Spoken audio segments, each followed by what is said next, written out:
बिस्मिल्लाहिर्रहमानिर्रहीम अस्सलाम वालेकुम डियर स्टूडेंट्स। आज का हमारा टॉपिक है international system of units. Last lecture में हमने base and derive physical quantities को देखा था, उनको समझा था और यहाँ तक हमने अपना जो है वो टॉपिक्स को डिस्कस कर लिया है। आज का हमारा टॉपिक है इंटरनेशनल सिस्टम ऑफ यूनिट्स। अब हम देखें तो हम फिजिकल क्वांटिटीज की डिस्कशन कर रहे हैं और हमारा जो चैप्टर है वो है फिजिकल क्वांटिटीज के बारे में और मेजरमेंट्स के बारे में। और हमने देख लिया और हमने समझ लिया कि फिजिकल क्वांटिटीज क्या होती हैं और उनकी एग्जांपल्स कौन कौन सी हैं। फिर हमने ये भी देख लिया लास्ट लेक्चर में कि फिजिकल क्वांटिटीज को दो टाइप्स में, दो कैटेगरीज में डिवाइड किया जाता है, बेस क्वांटिटीज और डिराइव क्वांटिटीज। और ये दोनों क्या हैं? मेजरेबल, क्योंकि ये किसकी टाइप्स हैं? फिजिकल क्वांटिटीज की। फिर हमने डिटेल से समझा कि बेस क्वांटिटीज क्या होती हैं, डिराइव क्वांटिटीज क्या होती हैं। बेस क्वांटिटीज और डिराइव क्वांटिटीज का आपस में डिफरेंस भी देख लिया। अब हम देखेंगे कि फिजिकल क्वांटिटीज को जब हम मेजर करते हैं, जब हमने यहाँ पे जब फिजिकल क्वांटिटीज का टॉपिक पढ़ा था तो हमने समझा था कि जब भी हम एक फिजिकल क्वांटिटी की को मेजर करते हैं तो हमारे पास जो एक आती है मेजरमेंट, हमारे पास जो आती है उसमें एक तो न्यूमेरिकल मैग्नीट्यूड होता है और दूसरा यूनिट होता है। यानी यूनिट यूनिट फिजिकल क्वांटिटी का यूनिट जो है वो बहुत ही एक इम्पॉर्टेंट चीज है, यानी इसको हम निग्लेक्ट या इग्नोर नहीं कर सकते। इसीलिए इंटरनेशनल सिस्टम जो है एक बनाया गया यूनिट्स के लिए, तमाम फिजिकल क्वांटिटीज के इंटरनेशनल सिस्टम एक बनाया गया यूनिट्स के लिए। तो यूनिट्स जो हैं उनको याद रखना और उनको लिखना जो है मेजरमेंट के साथ मोस्ट इम्पॉर्टेंट होता है, क्योंकि हर फिजिकल क्वांटिटी जो है, हर फिजिकल क्वांटिटी का अपना यूनिट होता है। यानी लेंथ का अपना एक यूनिट होगा, मास का अपना होगा, टाइम का अपना होगा, टेम्परेचर का अपना होगा। तो इसलिए यूनिट इतना इम्पोर्टेंट है, हर क्वांटिटी का अपना यूनिट होता है, इसलिए इंटरनेशनल सिस्टम जो है एक बनाया गया। अब सबसे पहले जो है हम देखते हैं सिस्टम ऑफ यूनिट्स क्या होता है। A complete set of units for all physical quantities is called system of units. System of unit का क्या मतलब है कि एक कंप्लीट सेट यूनिट्स का तमाम फिजिकल क्वांटिटीज के लिए। अब हमने यही देखा ना कि फिजिकल क्वांटिटीज क्या है? मेजरेबल क्वांटिटीज, जिनको हम मेजर करते हैं। जब हम कोई भी फिजिकल क्वांटिटी मेजर करते हैं, जैसे कि यहाँ पे हमने देखा था कि इस पर्सन की लेंथ हमने मेजर की थी और हमने कहा था कि लेंथ क्या है? Physical quantity. तो लेंथ को जब हमने मेजर किया, यानी एक फिजिकल क्वांटिटी को जब हमने मेजर किया तो हमारे पास ये मेजरमेंट आ गई थी। तो उन मेजरमेंट में हमारे पास एक तो न्यूमेरिकल मैग्नीट्यूड था, दूसरा यूनिट था।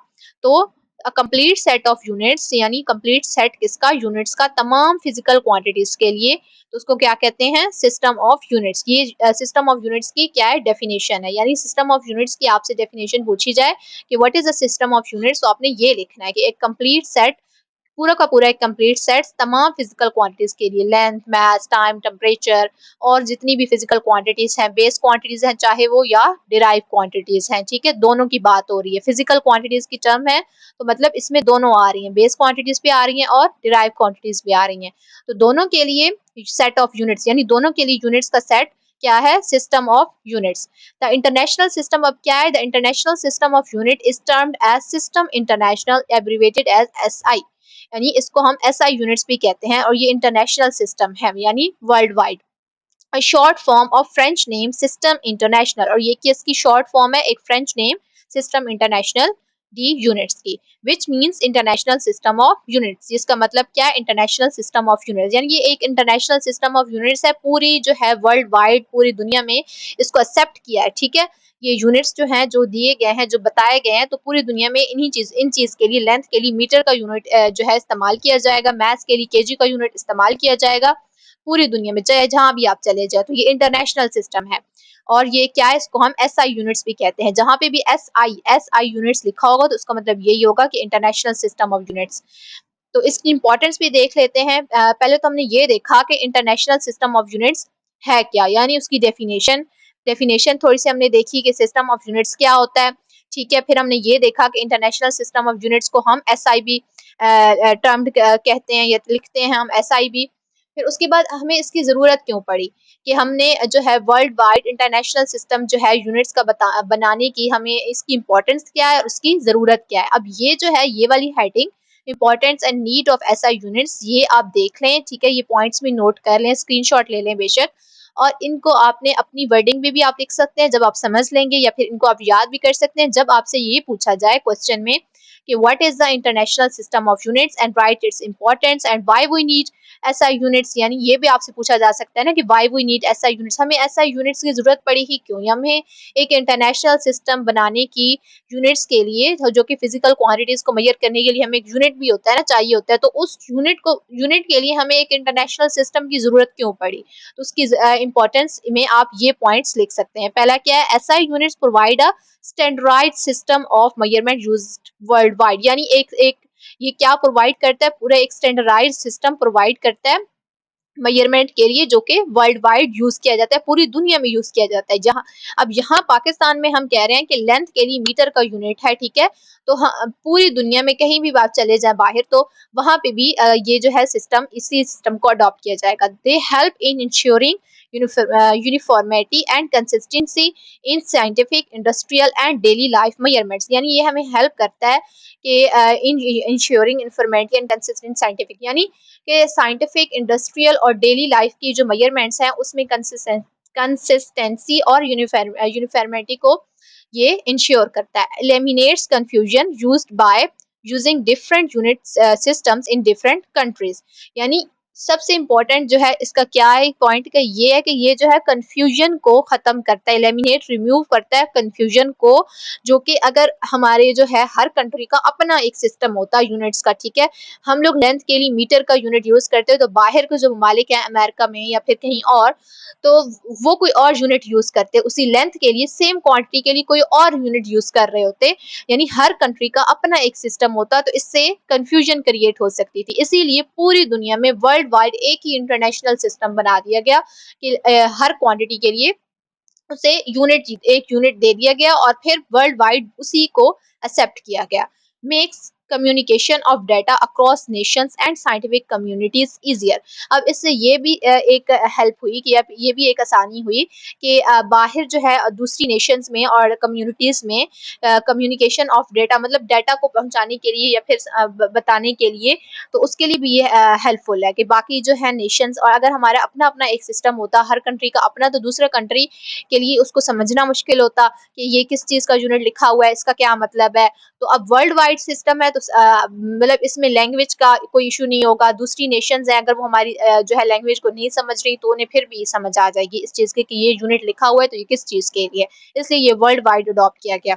फिर plays a wider role in international trade, research and technological development, ये जो है एक मोस्ट इंपॉर्टेंट जो रोल किस में प्ले करता है, इंटरनेशनल ट्रेड में, रिसर्च में, टेक्नोलॉजिकल डेवलपमेंट। एटलीस्ट आप लोग 3 पॉइंट्स यहाँ से याद कर सकते हैं जो आपकी मतलब हेल्पफुल हो। ये जो है कि ये कंफ्यूजन जो है अगर डिफरेंट यूनिट होते हैं हर कंट्री के, तो कंफ्यूजन क्रिएट हो सकती है, उसको इसने रिमूव किया इस सिस्टम ने। फिर makes communication of data across Nations and scientific community easier, यानी कम्युनिकेशन ऑफ डाटा को इसने इजियर बनाया दूसरी नेशंस और साइंटिफिक कम्युनिटीज के साथ। फिर इसने एक इम्पोर्टेंट रोल प्ले किया इन किस किस चीज में, इंटरनेशनल ट्रेड में, रिसर्च में और टेक्नोलॉजिकल डेवलपमेंट थे। अब ये था हमारे पास इंटरनेशनल सिस्टम ऑफ यूनिट हमने देखा, ठीक है।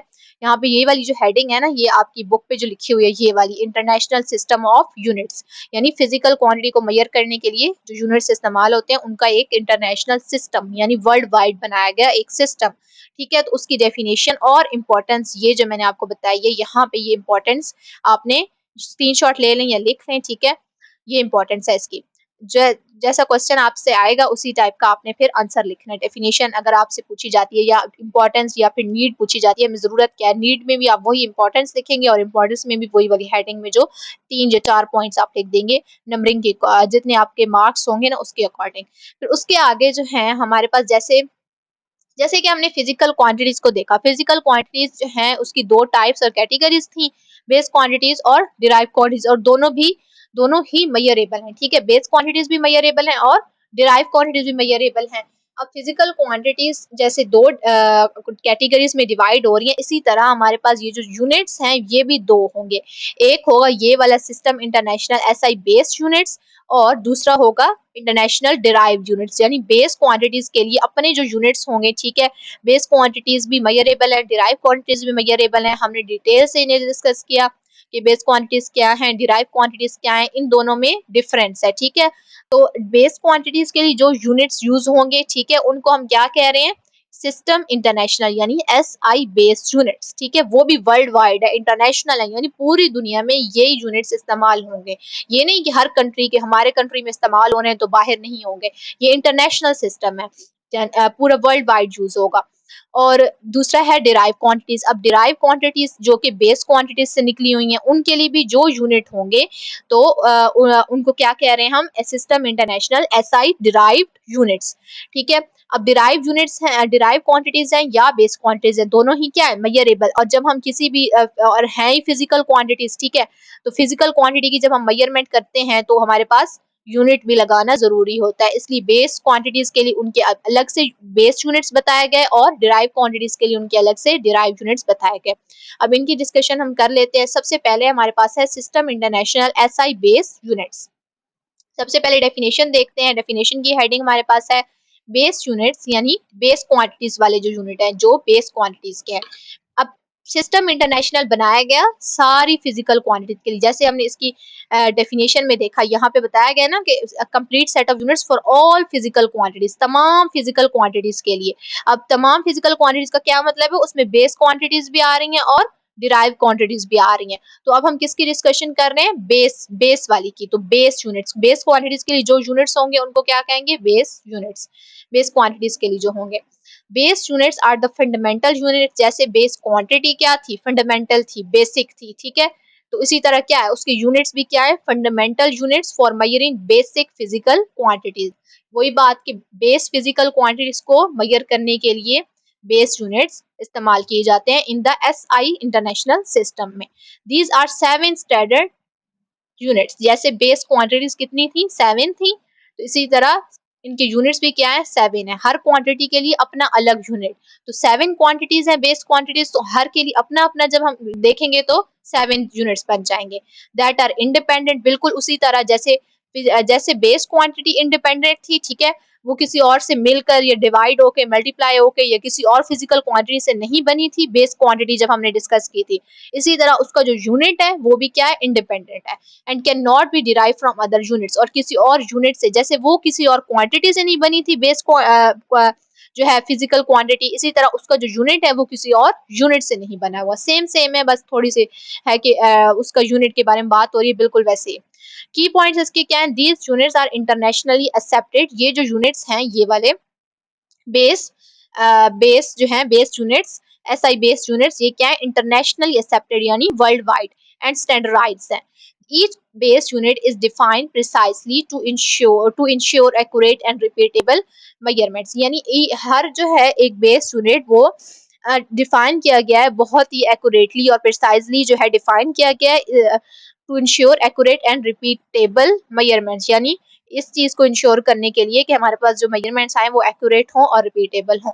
Only one base unit exist for each basic physical quantity. वही बात जो मैंने आपको बताई कि जैसे हमारे पास फिजिकल क्वांटिटीज, जो बेस फिजिकल क्वांटिटीज थी, फिजिकल क्वांटिटी की जो पहली टाइप थी बेस फिजिकल क्वांटिटी, वो कितनी थी, 7 थी, ठीक है, और 7 से ना ज्यादा ना कम, 7 थी, बेसिक 7 थी, ठीक है, वो किसी और से मिलके नहीं बनी थी, वो इंडिपेंडेंट थी, ठीक है। उसी तरह हर बेस फिजिकल क्वांटिटी के लिए उसका अपना यूनिट होगा, तो इसलिए कितने यूनिट हो गए, 7।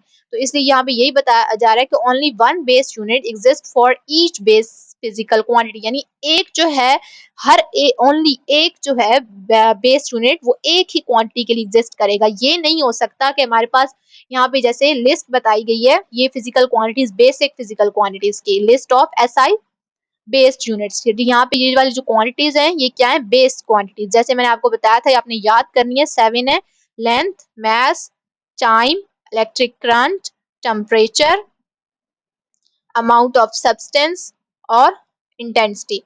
तो अब ये देखेंगे, अब लेंथ के लिए हमारे पास कौन सा यूनिट है, मीटर का। लेंथ के लिए मीटर यूज हो रहा है, तो हम ये नहीं कहेंगे कि मीटर जो है वो मैस के लिए भी यूज होगा, मीटर जो है या टाइम के लिए भी यूज होगा। जैसे हम यहाँ पे कह रहे हैं किलोग्राम, तो हम ये नहीं कह सकते कि किलोग्राम जो है वो लेंथ के लिए भी यूज हो सकता है। हर एक क्वांटिटी का अपना अलग अलग यूनिट होगा, इसलिए इसके यूनिट्स भी कितने होंगे, 7। ये भी क्या है, बेसिक है, ठीक है, और इंडिपेंडेंट है, बिल्कुल बेस क्वांटिटी की तरह बेस यूनिट भी उसी तरह। अब यहाँ पे जो है आपकी बुक पे भी देख लें, बुक पे भी आपको एक टेबल सा दिया हुआ है, यहाँ पे ये देखें, SI बेस क्वांटिटी, यानी ये वाली quantities base quantities, base physical quantities बताई गई हैं, उनको सिंबल यानी इस तरह जो है हम जहाँ जहाँ आपकी फिजिक्स की बुक में इस तरह लिखा होगा तो लेंथ को जो है उसका सिंबल ये है, सिंबल जो है सिंबॉलिक यानी उसको कैसे रिप्रेजेंट करना है। मैथ के लिए स्मॉल m, टाइम के लिए स्मॉल t, इलेक्ट्रिक करंट के लिए I, टेम्परेचर के लिए T, अमाउंट ऑफ सब्सटेंस के लिए N और इंटेंसिटी लाइट इंटेंसिटी के लिए I और नीचे स्मॉल जो है उसके V लिखा हुआ है। इसी तरह उसके आगे बताए गए हैं इन्हीं क्वांटिटीज यानी बेस क्वांटिटीज के यूनिट्स बताए गए हैं। लेंथ के लिए कौन सा यूनिट होता है? मीटर, और फिर उसको सिंबल में कैसे लिखा जाता है? Small m।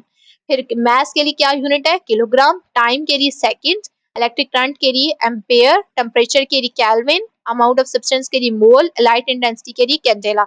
और ये भी याद रखेंगे आप लोग को ये यूनिट्स याद रखने पड़ेंगे जब आप न्यूमेरिकल करेंगे तो जो चीज आपसे मेजर करने के लिए या फिर जो है फार्मूला वगैरह आप जब लगा लेंगे और एंड पे जो रिजल्ट आएगा तो आपको पता होगा कि आपने क्या चीज फाइंड की है। अगर जब आपने लेंथ फाइंड की है और आपने उसके साथ केजी का यूनिट लगा दिए तो आपका वहां से नंबर कट जाएंगे। आपने यूनिट भी उसी हिसाब से लगाना है, जो क्वांटिटी आप लिख रहे होंगे जैसे लेंथ लिखी है तो लेंथ के साथ क्या लगाएंगे? मीटर लगाएंगे। मैथ्स आपने फाइंड किया तो साथ क्या लगाएंगे? केजी। इसी तरह आपने ये यूनिट्स और उनके सिंबल्स और ये पूरा का पूरा टेबल याद करना है। यहाँ पे वही बताया जा रहा है, फिजिकल क्वांटिटीज पहले बताई गई है, बेस वाली 7, फिर उनके एसआई यूनिट्स बताए गए और उनके सिंबल यानी उसको हम कैसे रिप्रेजेंट करते हैं। अब नेक्स्ट हमारे पास है system international SI derive units. पहले हमने देखी बेस यूनिट्स और दूसरे क्या है? Derived units. डेफिनेशन इसकी है, derived units are the units obtained by multiplying or dividing the base units। वही बात कि जैसे बेस डिराइव क्वांटिटीज कैसे हमें मिलती थी? बेस क्वांटिटीज को मल्टीप्लाई करने से या डिवाइड करने से। बिल्कुल उसी तरह हमारे पास जो डिराइव यूनिट्स हैं वो भी हमें कैसे मिलते हैं? ऑब्टेन हम कैसे करते हैं? बाय मल्टीप्लाइंग और डिवाइडिंग बेस यूनिट्स। जो बेस यूनिट्स ये वाले हमने पढ़े हैं ना ऊपर, ये वाले, ये मीटर, किलोग्राम, ये बेस क्वांटिटीज के यूनिट्स है ना, 7 है। और ये क्या है? फंडामेंटल है, बेसिक है, इंडिपेंडेंट है, बिल्कुल बेस क्वांटिटीज की तरह। इसी तरह ये हमें जब हम उन बेस यूनिट्स को मल्टीप्लाई करेंगे या डिवाइड करेंगे हमारे पास क्या आएंगे? डिराइव यूनिट्स, हमें नए डिराइव यूनिट्स मिलेंगे। तो बिल्कुल उसी तरह आप याद रखें, अगर आपने वो वाला कॉन्सेप्ट क्लियर किया था ना फिजिकल क्वांटिटीज की जो टाइप्स थी, बेस क्वांटिटीज और डिराइव क्वांटिटीज, बिल्कुल उसी तरह उनके यूनिट्स भी बिल्कुल सेम सेम चल रहे हैं। बेस यूनिट्स और डिराइव यूनिट्स, पॉइंट्स तकरीबन सेम सेम है, बस कॉन्सेप्ट थोड़ा सा चेंज है। अब की पॉइंट्स इसमें क्या बताए गए हैं कि derived units are formed from combination of base unit। derived units हमें कैसे मिलते हैं? हमें कैसे फॉर्म करते हैं उनको? किसके कॉम्बिनेशन से? By combinations of base unit. जब बेस यूनिट को कंबाइन करते हैं या मल्टीप्लाई या डिवाइड करते हैं तो हमारे पास क्या आते हैं? derived units। some derived units have special names। कुछ derived units ऐसे होते हैं जिनके स्पेशल नेम्स होते हैं, जैसे न्यूटन जो है वो फोर्स के लिए इस्तेमाल होता है। न्यूटन साइंटिस्ट का नाम है, तो साइंटिस्ट के नाम के ऊपर भी कुछ ऐसे हैं जैसे न्यूटन, पास्कल। तो इस तरह कुछ स्पेशल नेम्स होते हैं डिराइव यूनिट्स के। Examples area, volume, speed, force, pressure, ये सारे क्या है? हम पीछे भी पढ़ के आए हैं, डिराइव जो है क्वांटिटीज हैं। अब एग्जांपल्स इसकी बता दी गई बिल्कुल वैसे ही जैसे बेस एसआई बेस यूनिट्स के थे, बिल्कुल इसी तरह टेबल बनाया गया हमारे पास एसआई डिराइव यूनिट्स का। आपकी बुक के ऊपर भी बना हुआ है, आप वहां से भी देख लें ये टेबल, और वो ऊपर वाला टेबल भी आपने याद करना है। अब ये जो है डिराइव क्वांटिटी हमें बताएंगी है, area, volume, speed, acceleration, density, force, pressure, energy. अब ये जो डिराइव क्वांटिटीज हमें बताई है सिर्फ ये नहीं है, इससे और भी ज्यादा है। इनका नंबर जो है वो डिफाइन नहीं है या फिर फिक्स नहीं है। जैसे ये बेस क्वांटिटीज और बेस यूनिट्स जो हैं वो फिक्स हैं, ठीक है, 7 है, ठीक है, 7 से ज्यादा नहीं है ना 7 से कम है, सिर्फ 7 है, ठीक है, फिक्स है उनका नंबर। लेकिन जो ये है डिराइव क्वांटिटीज, इनका नंबर फिक्स नहीं है, यहाँ पे कुछ बताई गई हैं अभी इससे भी ज्यादा है। यानी जैसे जैसे हम मल्टीप्लाई, जिस तरह से मल्टीप्लाई और डिवाइड करते जाएंगे बेस क्वांटिटीज को, तो हमारे पास डिराइव क्वांटिटीज बनती जाएंगी और उनके यूनिट्स पे। अब यहाँ पे डिराइव क्वांटिटीज देख लें, पहला है एरिया। एरिया का formula using base units metre into metre, तो मीटर स्क्वायर बन गया। यूनिट का नेम क्या है? इसका यूनिट है स्क्वायर मीटर। एरिया का यूनिट क्या है? Square metre. वॉल्यूम का क्या है? Cubic metre. स्पीड और वेलोसिटी दोनों के लिए क्या लिखा हुआ है? Metre per second. एक्सेलरेशन के लिए metre second, metre per second square. और इसके लिए इसको लिखते ऐसे हैं, यानी जब आप लिखेंगे ना कोई न्यूमेरिकल वगैरह सॉल्व करेंगे तो लास्ट में जो आप यूनिट उसकी मेजरमेंट के साथ यूनिट लिखेंगे वो इस तरह लिखेंगे, metre square, metre cube, metre per second square. Newton के लिए कैपिटल एन, पास्कल के लिए भी PA, इस तरह।